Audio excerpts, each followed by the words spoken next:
This is how I made the fondant animal train that went on the front of this cake.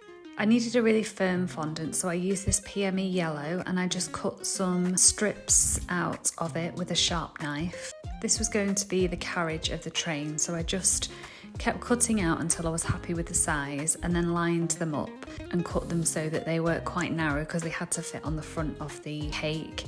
And then I used this embossing wood mat and just gently rolled my rolling pin over so it left the mark. I don't need the fondant first, I just leave it in the block because it's much easier to cut and keep the straight, sharp edges this way.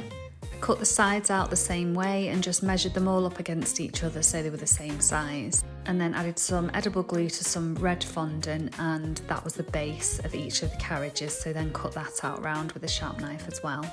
I did this with all of the carriages and then just put them to one side to dry because I'd used edible glue, and they also firmed up in this time as well.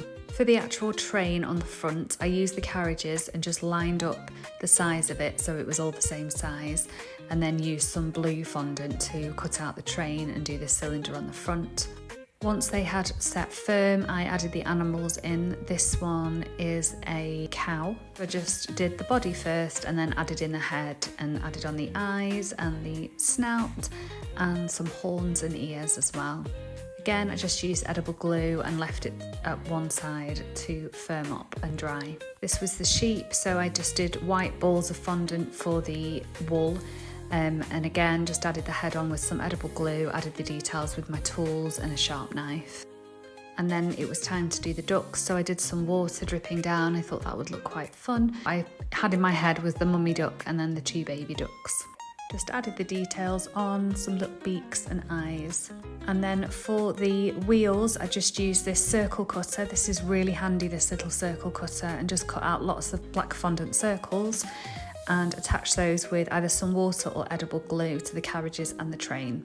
This is a multi-circle cutter tool.